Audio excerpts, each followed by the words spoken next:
கேட்டால் சரி, அப்போ தமிழன்கிறையப்பா தமிழனுக்கு தான் உன்னுடைய அளவுகோல் என்ன? தமிழன்கிறது, தமிழ் என்பது அது ஒரு மொழி தானே. ஒரு அரபியன்னு சொன்னால் அதுக்கு என்ன அர்த்தம்? அரபு மொழி பேசுகிறவன் அர்த்தம். மலையாளிக்கு என்ன அர்த்தம்? மலையாளி மொழி பேசுகிறவன் அர்த்தம். ஆங்கிலம் என்ன அர்த்தம்? ஆங்கில மொழி பேசுகிறவன் அர்த்தம். தமிழன்னா என்ன அர்த்தம்? தமிழ் பேசுகிறவன் அர்த்தம். தமிழ்ங்கிறது ஒரு மொழிக்கு தானே பேர். தமிழுக்கு எழுதின தொண்டு காவியங்கள் எல்லாம் அந்த மொழிக்கு செஞ்ச வேலை தானே. தமிழில் அதை எழுதுனாங்க, இது எழுதுனாங்க, இதிகாசம் எழுதுனாங்க, எல்லாம் எதுக்கு செஞ்ச வேலை? தமிழ் மொழிக்கு செஞ்ச வேலை. அப்போ தமிழ் என்பது ஒரு மொழி என்பது வழங்கிக்க. மொழி என்பது பாரம்பரியமாக வராது. மொழி வருமா? தமிழனுக்கு பிறந்தவன் அதனால் அவன் தமிழ் பேசிடுவானா? ஒரு தமிழனுக்கு பிறக்கிறான், அவன் அந்த முறைப்படி இந்த மொழியை கற்றுக்கொள்ளவில்லை, அவனை அமெரிக்காவில் கொண்டு பிள்ளை பெற்றுட்டு அங்கேயே வளர்க்குறாங்க, அவனுக்கு தமிழ் தெரியுமா? நான் தமிழனுக்கு பிறந்தா என்ன? நீ தமிழாடா, நீ தமிழன் கிடையாதுடா, நீ தமிழ் பேசலையே. அப்போ தமிழன் ஒருத்தனை சொல்வதாக இருந்தால் அந்த மொழி பேசுகிறவன் தமிழனுக்கு தான் அதுக்கு அர்த்தம் வர முடியும், வேறு அர்த்தம் கொடுக்கவே முடியாது. தமிழன் சொல்வதாக இருந்தால் என்ன அர்த்தம்? தமிழ் மொழி பேசுபவன் அப்படின்னு அர்த்தம். இப்போ பெரியார் தமிழ் மொழி தானே பேசினார். அவருடைய பூர்வீகம் கன்னடமோ ஏதோ ஒன்று இலவா இருந்துட்டு போகுது, அதுலேயே பத்திரிக்கை நடத்தினார், அதுலேயே செயல்பட்டார், அதுலேயே தீர்மானங்கள் போட்டார். அவருடைய கட்சியில் உள்ள தீர்மானங்கள்லாம் அவருடைய தாய்மொழின்னு சொல்கிறீங்க, அதிலே செஞ்சார். இது தமிழ்நாட்டுக்குள்ள தமிழ் மக்கள் அதிகமாக இருக்கிற பகுதியில் நாம் இருக்கிறதுனால, தமிழ் நமக்கு பிடிச்சதுனால நம்முடைய எல்லா இயக்கங்களையும் தமிழிலே செய்வோம் என்று வந்தவர்கள் தான் யார்?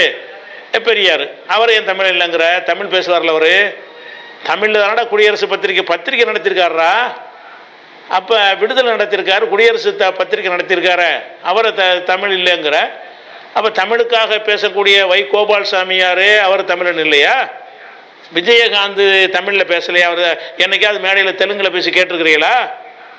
அது தெலுங்கு, விஜயகாந்த் தெலுங்கு தான் தமிழ்னு காட்டுறாங்களாம். ஜெயலலிதா மலையாளி தான். அந்த அம்மா தமிழ் தானே பேசுனுச்சு, சட்டசபையில் மலையாளத்தில் பேசுனுச்சு, கன்னடத்தில் பேசுனாங்களா? அல்லது பொதுக்கூட்டத்தில் தேர்தல் பிரச்சாரங்கள் அப்படியாவது பேசுனாங்களா? அல்லது அவங்களுடைய எந்த ஒரு அறிக்கையாவது கன்னடத்து மொழியில் மக்களுக்கு விட்டுருக்கிறார்களா? அவங்களுடைய எல்லா எம்ஜிஆராக இருந்தாலும், ஜெயலலிதாவாக இருந்தாலும், கருணாநிதியாக இருந்தாலும், பெரியாராக இருந்தாலும், வைகோவாக இருந்தாலும், விஜயகாந்தாக இருந்தாலும், அவங்களுடைய பூர்வீகம் என்னவாக இருந்தாலும் அவர்கள் இந்த மண்ணில் தமிழ் மண்ணில் வாழ்கிற காரணத்தினால தமிழாக மாறிட்டாங்களா இல்லையா? தமிழ் பேசுகிறாங்களா இல்லையா?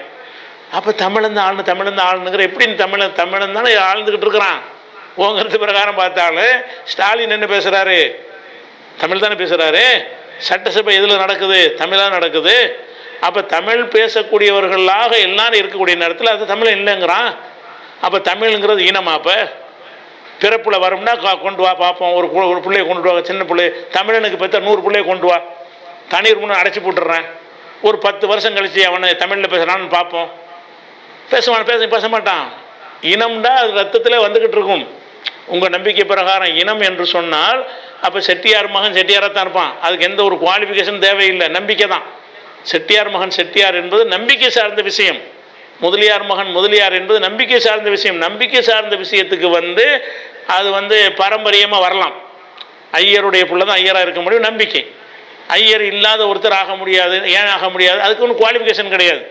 ஐயர் என்பதற்கு என்ன தகுதி, முதலியார் என்ன தகுதி? ஐயருக்கு பிறக்கணும், அதான் தகுதி. முதலியாருக்கு என்ன தகுதி? முதலியாருக்கு பிறக்கணும், அதுதான் தகுதி.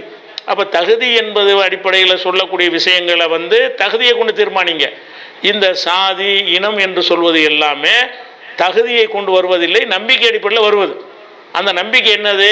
இவனுக்கு பிறப்பில் தான் அது வரும்னு நம்புகிறான். என்ன நம்புகிறான்? அப்படி நம்புகிறான்.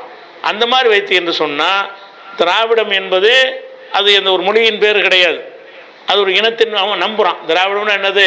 இந்த ஆரியர்கள் பிராமணர்கள் அல்லாதவர்கள் எல்லாம் திராவிடர்கள், ஒரு நம்பிக்கை சார்ந்த விஷயம். அப்போ பிராமணர்கள் இதில் வரமாட்டாங்க, மற்றவர்கள்லாம் வருவாங்க.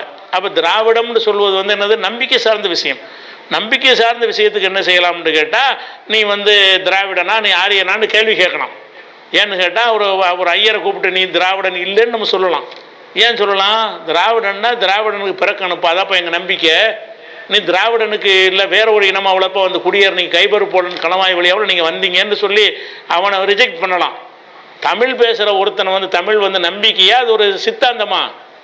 அது ஒரு மெசேஜ் இருக்குது, அது ஒரு கொள்கை சார்ந்த விஷயமா? கொள்கை சார்ந்த விஷயம். கொள்கை சார்ந்த விஷயமா இருந்தால் அதை ஏற்றுக்கொள்ளணும். இப்போ இஸ்லாம்னு நாங்கள் எடுத்துருக்குறோம். இஸ்லாம்ங்கிறது பிறப்பில் வராது, ஏற்றுக்கிட்டால் தான் முஸ்லீம். முஸ்லீமுக்கு பிறந்தவன் முஸ்லீமாக இருக்க மாட்டான், முஸ்லீம் அல்லாதவருக்கு பிறந்த முஸ்லீமாக இருப்பான். எப்போ இருப்பான்?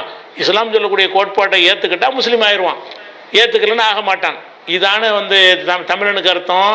அப்போ ஓன் சொல்லி பிரகாரம் பார்த்தாலும் எல்லாம் தமிழன் தானடா ஆண்டிருக்கான். அந்த தமிழ்நாடு புறத்தையும் அவன் அவன் கன்னடமாக இருக்கட்டும், தெலுங்கனாக இருக்கட்டும், எங்கேருந்து வந்தவனாவே வேண்டாலும் இருக்கட்டும், அவனுடைய எல்லா விதமான செயல்பாடும் தமிழில் தமிழ் மக்களுக்காக வேண்டி தமிழ் மொழியில் தானே இருந்தது. அப்புறம் என்னத்துக்கு நீ புதுசாக என்ன செய்ய போகிற? அப்போ அந்த விஷயத்துலேயும் மக்களை உசுப்பி விட்றான். அவன்லாம் தமிழ் இல்லை, நான் தான் தமிழ், இவன் தான் தமிழ், இவன் தான் கேரளாக்காரன்.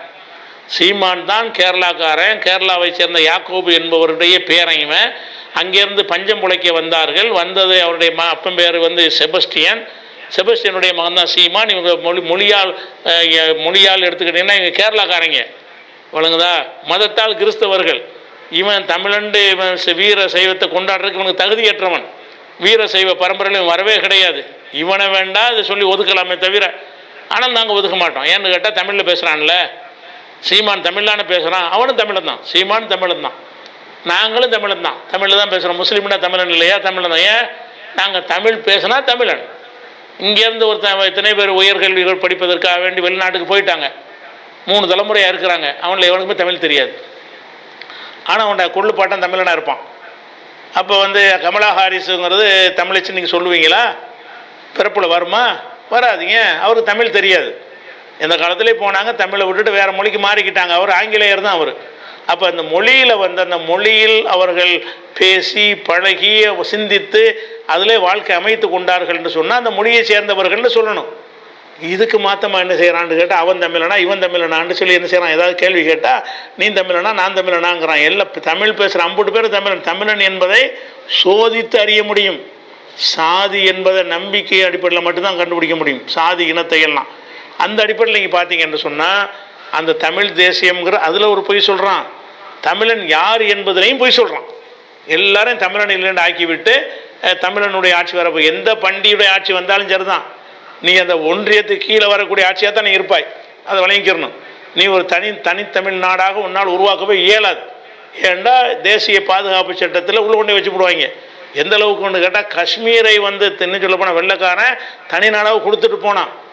அதை டிக்ளேர் பண்ண காரணத்துக்காக ஷேக் அப்துல்லா பிடிச்சி கைது பண்ணி கொடைக்கானலில் வச்சுருந்தாங்களா?